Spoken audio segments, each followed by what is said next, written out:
أعوذ بالله من الشيطان الرجيم بسم الله الرحمن الرحيم الحمد لله رب العالمين والصلاة والسلام على أشرف الأنبياء والمرسلين وعلى آله وصحبه أجمعين. Assalamualaikum warahmatullahi wabarakatuh. Anak-anak yang saya kasihi, anak-anak adik-adik yang saya kasihi, insya-Allah pada hari ini Ustaz akan berkongsi sedikit tentang pelajaran yang keempat, bidang Al-Quran. Allah Subhanahu Wa Taala penguasa mutlak. Allah Subhanahu Wa Taala penguasa mutlak. Jadi dalam video kali ini, apa yang kita akan belajar sebenarnya? Kita mau belajar apa tu sebenarnya? Jadi sebentar lagi kita akan tengok apa yang kita akan belajar dalam pembelajaran pada kali ini. Baik. Jadi siapa-siapa yang boleh ikut baca sama-sama, jom kita baca sama-sama. Untuk makluman, ini adalah surah Al-Baqarah, surah yang kedua, ayat 284 hingga 286. A'udzubillahi minasyaitonirrajim. Lillahi ma fis samawati wa ma fil ardh. وَإِن تُبْدُوا مَا فِي أَنفُسِكُمْ أَوْ تُخْفُوا يُحَاسِبْكُم بِهِ اللَّهُ. Maaf, saya ulang balik. وَإِن تُبْدُوا مَا فِي أَنفُسِكُمْ أَوْ تُخْفُوا يُحَاسِبْكُم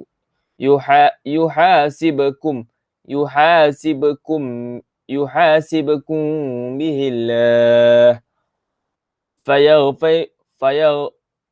فيغفر لمن يشاء ويعذب من يشاء والله على كل شيء قدير. آمن الرسول بما أنزل أعوذ بالله من الشيطان الرجيم. Saya ulang balik. آمن الرسول بما أنزل إليه من ربه والمؤمنون كل آمن بالله وملائكته وكتبه ورسله لا نفرق بين أحد من رسله وقالوا سمعنا وأطعنا غفرانك ربنا وإليك المصير. لا يكلف الله نفسا إلا وسعها لها ما كسبت وعليها ما اكتسبت ربنا لا تؤاخذنا إن نسينا أو أخطأنا ربنا ولا تحمل علينا إصرا كما حملته على الذين من قبلنا ربنا ولا تحملنا ما لا طاقة لنا به واعف عنا واغفر لنا وارحمنا أنت مولانا فانصرنا على القوم الكافرين. Surah Al-Baqarah, surah yang kedua, ayat 284, 286. Mungkin bacaan para penonton, adik-adik anak-anak yang saya kasih lebih baik daripada bacaan saya. Boleh teruskan bacaan anda sebab pada penghujung video ini akan ada tugasan yang saya berikan kepada anda. Baik, dalam surah ini, surah yang kedua, surah Al-Baqarah yang kedua, ayat 284 hingga 286. Ini maksud dia, kita tengok. 284. Segala yang ada di langit dan di bumi adalah kepunyaan Allah Subhanahu Wa Taala. Apa yang ada di langit dan apa yang ada di bumi hanyalah milik Allah Subhanahu Wa Taala. Jika kamu menzahirkan apa-apa yang ada dalam hatimu atau kamu menyembunyikannya, nescaya Allah akan menghitung dan menyatakan kepada kamu. Apa yang kamu sembunyikan, apa yang ada dalam hati kamu, apa yang kamu nyatakan. Kamu kata, saya benci dengan puteri. Contoh. Saya benci dengan puteri. Maksudnya, apa yang kamu cakap akan dihitung oleh Allah. Ataupun dalam hati awak kata, saya benci dengan Zulhilmi. Contoh kan dalam hati. Jadi Allah tetap akan kira. Kemudian dia mengampunkan sesiapa yang dikehendakinya dan menyeksa sesiapa yang dikehendakinya menurut undang-undang peraturannya. Allah dia bukan nak hukum kita suka-suka. Siapa-siapa yang tak mendengar perintahnya akan dihukum. Siapa-siapa yang mendengar perintahnya akan diberi ganjaran pahala. Dan ingatlah Allah Subhanahu wa taala Maha berkuasa terhadap segala sesuatu. Tidak ada yang lebih berkuasa melainkan Allah Subhanahu wa taala. Kena ingat.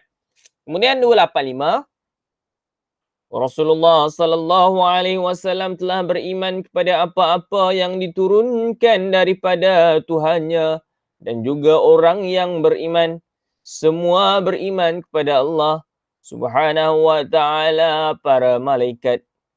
Semuanya beriman kepada Allah. Malaikat, Rasulullah. Apa yang Allah turunkan kepada Rasulullah, semua makhluk akan beriman kepadanya. Maksudnya semua makhluk perlu mengikut landas-landas yang Allah telah tetapkan melalui Rasulullah sallallahu alaihi wasallam. Para malaikat, kitab-kitab dan para rasulnya, mereka berkata, kami tidak membezakan antara seseorang rasul dengan rasul yang lain. Mereka berkata lagi, kami dengar dan kami taat. Kami memohon keampunan, wahai Tuhan kami, dan kepadamu jualah tempat kembali. Dalam ayat 285 ni, kalau kita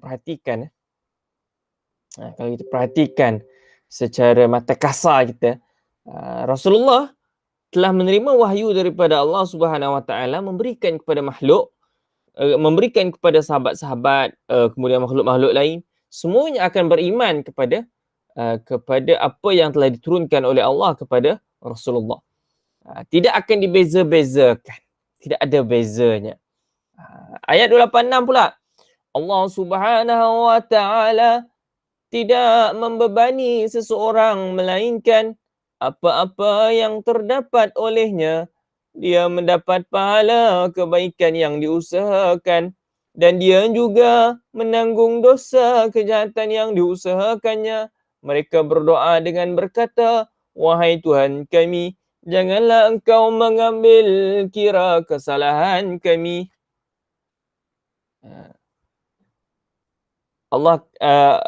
Rasulullah kata, Rasulullah berdoa, wahai Tuhan kami, janganlah engkau mengambil kira kesalahan kami jika kami lupa atau tersalah. Wahai Tuhan kami, janganlah engkau bebankan ke atas kami beban yang berat sebagaimana engkau bebani orang yang terdahulu. Wahai Tuhan kami, janganlah pikulkan kepada kami apa-apa yang kami tidak terdaya memikulnya, dan maafkanlah kesalahan kami serta ampunkanlah dosa kami dan berikanlah rahmat kepada kami. Engkaulah penolong kami. Oleh itu, tolonglah kami untuk mencapai kemenangan terhadap kaum yang kafir. Dalam ayat yang 286 ni, Rasulullah sallallahu alaihi wasallam dia mengatakan, Allah Subhanahu wa taala mengatakan bahawa Allah tidak akan membebani kita ni melainkan dengan apa yang kita boleh tanggung. Allah tidak akan bebankan kita dengan tanggungan yang berbeza dengan apa yang kita boleh tanggung. Jadinya Allah beri kita ini sebaik-baik bebanan. Macam itulah. Orang miskin, kita tengok orang miskin, Allah miskinnya dia, kita tak sedar dia mampu tanggung. Dengan kemiskinan itu dia mampu untuk beribadat kepada Allah. Orang kaya, memang dia nampak kaya, tapi dalam hati siapa yang tahu? Mungkin gundah gulana, gusar, harta kena curi dan sebagainya. Jadi itu yang kita kena fikirkan. Kita jangan bezakan kita dengan orang lain. Jangan kita bezakan kita ni dengan orang lain. Apa hal lah aku tu dapat bebanan macam tu. Kenanya asyik dapat bebanan macam tu. Apa hal aku tu paling gila dalam kelas, aku dapat kelas paling ujung. Apa hal? Jangan. Jangan kita samakan kita dengan orang lain.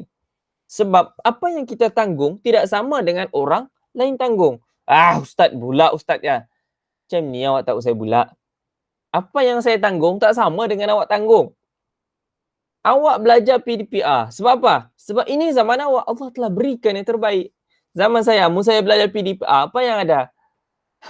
Handphone 3310. Ya pun masa tingkatan bapa bu saya dapat. Awak masa tingkatan 1 dah dapat handphone dah. Kan? Jadi benda-benda ni dia berbeza. Setiap apa yang kita dapat itu berbeza. Saya dapat bahagian saya, kamu dapat bahagian kamu, beban saya, beban saya, beban kamu, beban kamu. Macam itulah. Okay. Baik. Kunci ilmu, Allah Subhanahu Wa Taala memberikan keringanan dalam syariat mengikut kadar kemampuan hambanya. Ini saya sebut tadi. Allah berikan kita ini satu-satu beban mengikut kadar beban yang mampu kita tanggung. Kalau kita tak mampu nak tanggung, Allah tidak akan bebankan kita. Solat wajib dilaksanakan dalam keadaan berdiri. Tengok Namun dilakukan dalam keadaan duduk, mengiring dan melintang. Menelentang bagi orang yang sakit. Allah tidak akan bebankan kita. Mungkin kita tu si mampu nak berdiri solat. Duduk Allah kata. Mungkin mampu nak duduk. Gurin. Si mampu nak gurin. Menyerap, melintang, menelintang. Apa yang boleh awak lakukan, apa yang boleh kita lakukan, Allah akan berikan yang terbaik. Jangan kita kata, aduh aku tak sakit, saya boleh nak solat. Padahal sakit kaki saja, luka sikit, kena paku. Ya pun kita berkira si nak solat. Kena ingatlah. Ini Allah telah berikan kepada kita kemudahan, tapi jangan memudah-mudahkan. Allah berikan kita kemudahan, Allah beri kita masa solat subuh, contoh pukul 5.15 sampai pukul 6.30. Takkan dalam masa itu kita tak boleh nak solat. Jangan kita ringan-ringankan. Bila saya kata ringan-ringankan, pukul 7 baru nak solat. Itu dah salah daripada dari segi ketetapannya. Allah berikan kita masa, jangan kita lewat-lewatkan lagi. Allah berikan kita masa, kita tak tahu bila kita akan ditarik nyawa oleh Allah Subhanahu Wa Taala. Malaikat menunggu masa, menunggu arahan daripada Allah. Malaikat, kau cabut nyawa dia ni, maka dicabut nyawa dia. Kita tak tahu bila nyawa kita akan dicabut. Sebab syarat kepada kematian bukanlah tua. Kena ingat syarat kepada kematian bukanlah tua. Syarat kepada kematian bukanlah sakit. Syarat kepada kematian, saya lebih suka guna rukun sebenarnya. Rukun kepada kematian bukanlah sakit. Rukun kepada kematian bukanlah aksiden. Rukun kepada kematian adalah hidup. Kullu nafsin za'iqatul maut. Setiap yang bernyawa pasti akan merasai mati. Tidak ada yang bernyawa tidak akan merasai mati. Semua yang bernyawa, kullu nafsin za'iqatul maut. Setiap yang bernyawa akan merasai kematian. Itu adalah rukun kepada kematian. Saya buat analogi mudah. Kita pegang handphone kita. Handphone kita bernyawa. Tetapi bila sampai ajalnya, sampai masanya, bateri habis, mati. Syarat kepada kematian tadi adalah hidup. Handphone kita hidup, boleh mati. Kadang-kadang kita hempas handphone kita, pecah berkecai. Tapi tak mati. Sebab syarat kepada kematian adalah hidup. Bukannya jatuh berkecai. Kita jatuh daripada tingkat 88 contoh. Pam, jatuh bawah. Tak mati, patah kaki je. Hebat awak kan.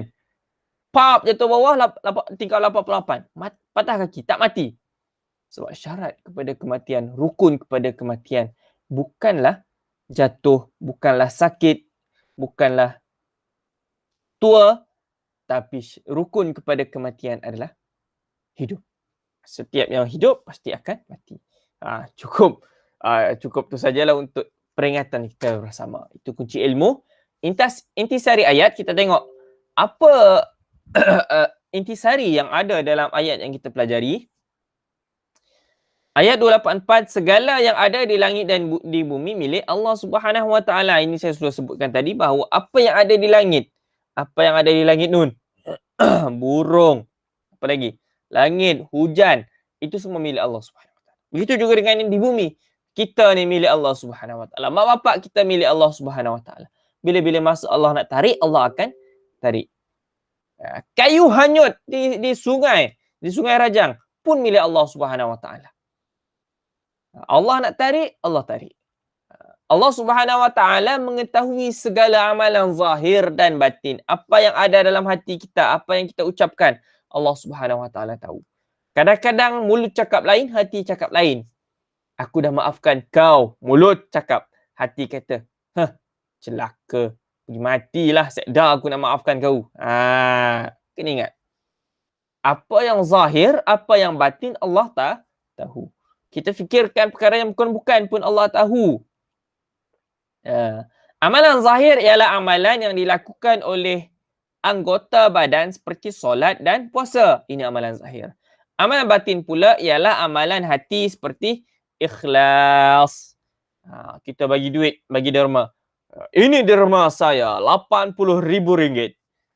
Kepada sekolah SMK Agama Sibu, ini derma saya. Adalah netizen dok kata ni menunjuk-nunjuk tak bagus. Kita tahu ke hati dia tu macam mana?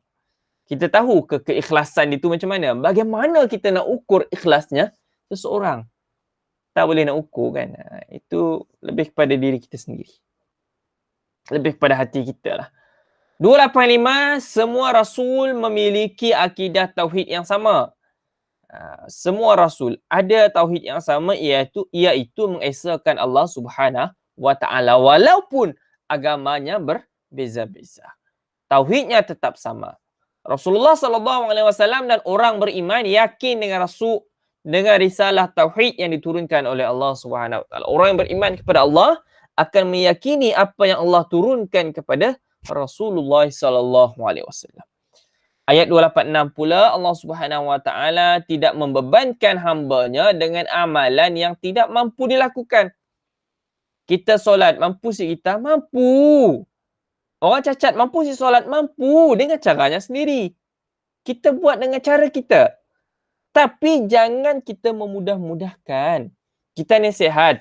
Tiba-tiba nak guring, solat guring. Si boleh nak bangun solat subuh? Nak guring? Tak boleh. Nak solat, tak nak ambil wuduk sebab sejuk? Tak boleh. Itu rukunnya. Itu syaratnya. Mesti ada wuduk. Okey. Kemudian yang kedua, setiap perbuatan manusia akan dihisap. Apa yang kita buat, Allah akan hisap satu persatu. Allah akan nilai satu persatu. Oh, budak ni tak turun kelas.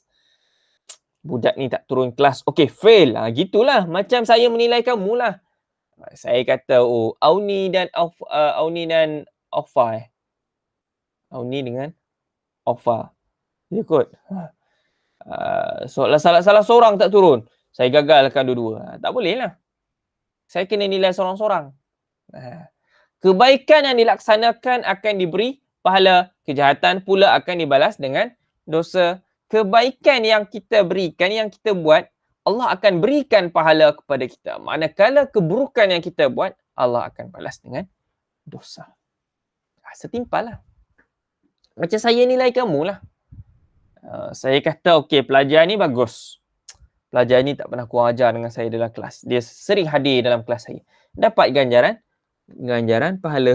Macam tu lah. Lebih kurang. Dapat ganjaran kebaikan. Okey, saya bagi markah penuh. Budak ni kurang ajar.